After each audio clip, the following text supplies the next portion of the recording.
अस्सलाम वालेकुम व्यूअर्स।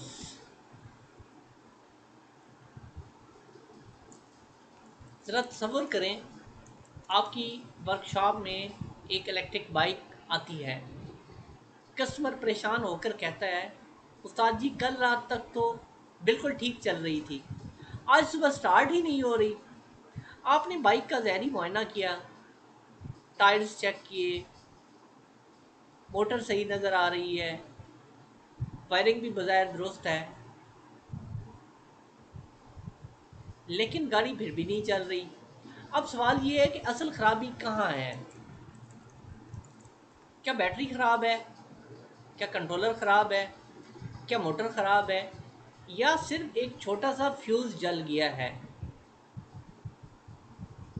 ये फैसला सिर्फ वही शख्स कर सकता है जिसे इलेक्ट्रिसिटी की बुनियादी समझ हो। व्यूअर्स, एक ईवी टेक्नीशियंस की असल ताकत सिर्फ टूल्स में नहीं होती, बल्कि उसकी इलेक्ट्रिकल थिंकिंग में होती है। आज की वीडियो में हम इलेक्ट्रिसिटी की दुनिया में पहला कदम रखेंगे। हम समझेंगे कि इलेक्ट्रिसिटी आखिर है क्या, इलेक्ट्रॉन क्या होता है, करंट, वोल्टेज और रेजिस्टेंस का असल मतलब क्या है, ये तीनों मिलकर इलेक्ट्रिक व्हीकल को कैसे चलाते हैं।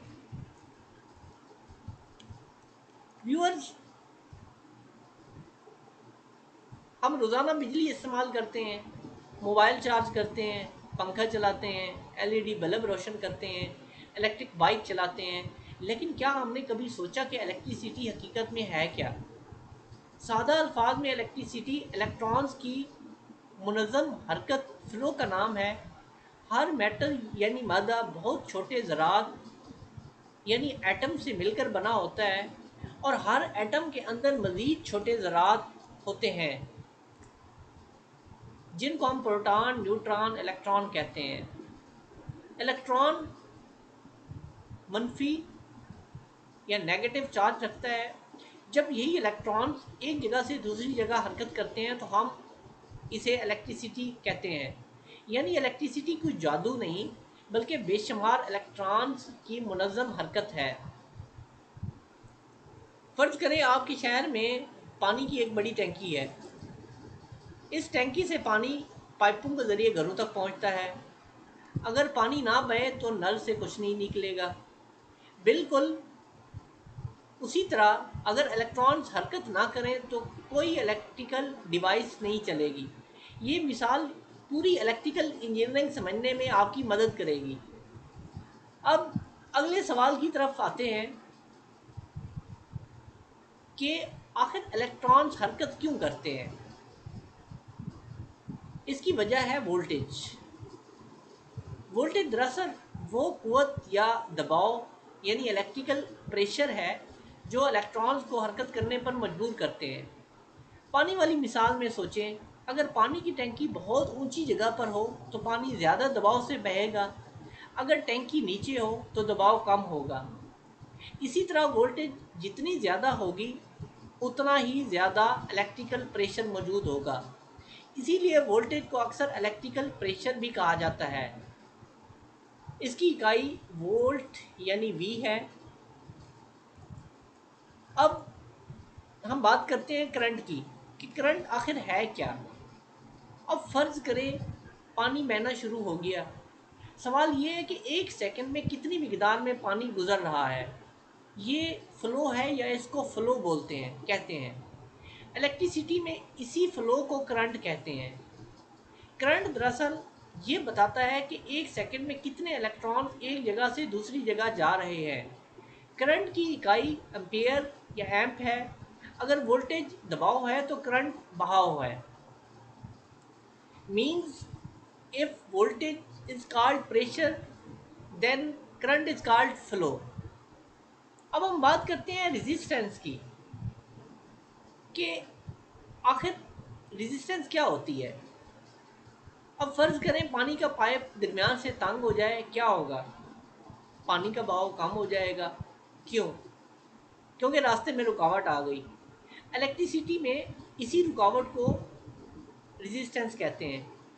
रेजिस्टेंस इलेक्ट्रॉन्स की हरकत की मुखालफत करती है। इसकी इकाई ओहम्स है, जितनी ज़्यादा रेजिस्टेंस होगी उतना ही कम करंट बहेगा, और जितनी कम रेजिस्टेंस होगी उतना ही ज़्यादा करंट गुजर सकेगा। अब तीनों को एक साथ समझते हैं, एक मिसाल की सूरत में समझते हैं। पानी की टैंकी,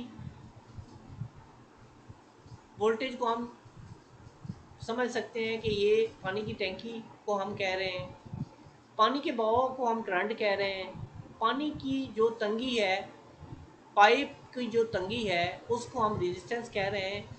अगर प्रेशर ज़्यादा होगा और पाइप खुला होगा तो पानी तेज़ी से बहेगा, अगर प्रेशर कम होगा या पाइप बंद होगा तो पानी कम बहेगा।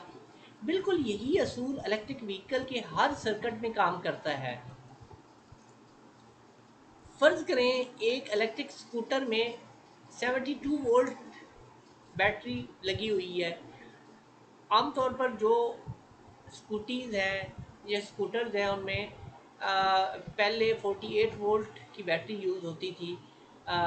फिर अब जो ज़्यादातर इस्तेमाल हो रही हैं उसमें 60 वोल्ट की बैटरी यूज़ हो रही हैं, लेकिन अब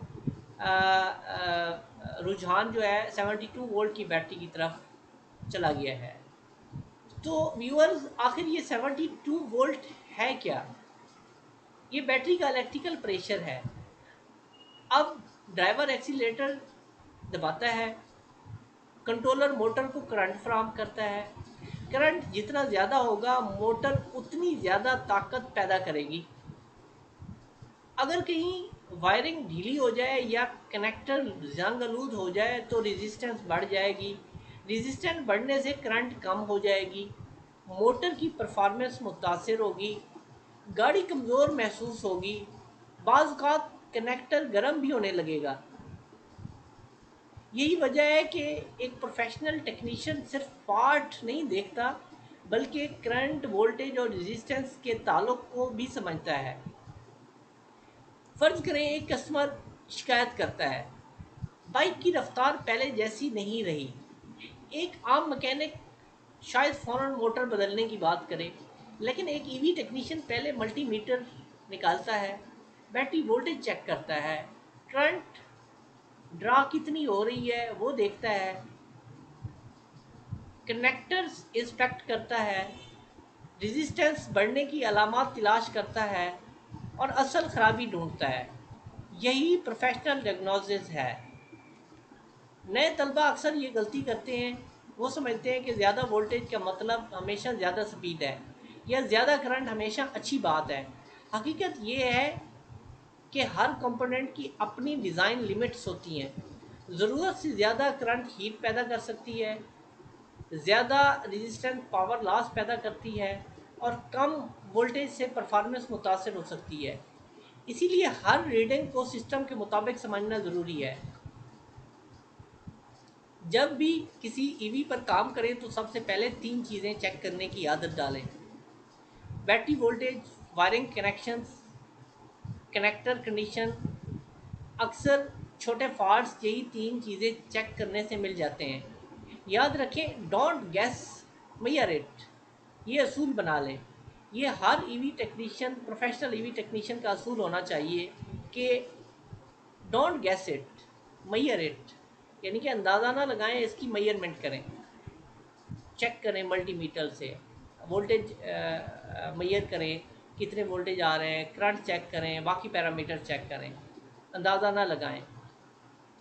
तो व्यूअर्स, आज हमने सीखा कि इलेक्ट्रिसिटी दरअसल इलेक्ट्रॉन्स की हरकत है, वोल्टेज इलेक्ट्रॉन्स को हरकत देने वाला दबाव है, करंट इलेक्ट्रॉन्स का बहाव है, रेजिस्टेंस इस बहाव की मुखालफत करती है।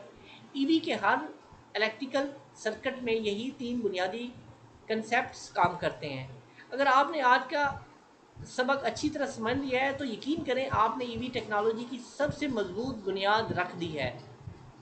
आज के 3 सवालात, इस लेक्चर के 3 सवालात। सवाल नंबर 1, इलेक्ट्रिसिटी दरअसल किस चीज़ की हरकत का नाम है? सवाल नंबर 2, वोल्टेज को पानी की मिसाल में किस चीज़ से तशबीह दी जा सकती है? सवाल नंबर 3, अगर किसी सर्किट में रेजिस्टेंस बढ़ जाए तो करंट पर क्या असर पड़ेगा? अपने जवाबात कमेंट में ज़रूर लिखें। व्यूअर्स, अगली वीडियो में हम इन कंसेप्ट्स को मज़ीद आगे बढ़ाएंगे और सीखेंगे Ohm's law, electrical power, electrical energy, kilowatt, watt और किलोवाट आवर्स क्या होते हैं, ईवी बैटरी की कैपेसिटी कैसे कैलकुलेट की जाती है। ये वीडियो आपको ईवी की पावर और रेंज समझने में भी बहुत मदद देगी। अगर आपको आज की वीडियो पसंद आई हो तो इसे लाइक करें, अपने दोस्तों, तलबा, मैकेनिक्स, टेक्नोलॉजिस्ट, टेक्नीशियंस, इंजीनियर्स के साथ शेयर करें और इंडस इलेक्ट्रिक चैनल को सब्सक्राइब करना ना भूलें।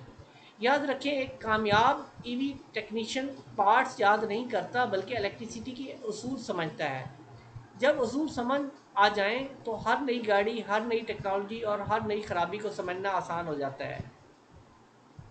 मिलते हैं अगली वीडियो में, तब तक के लिए अल्लाह हाफिज़।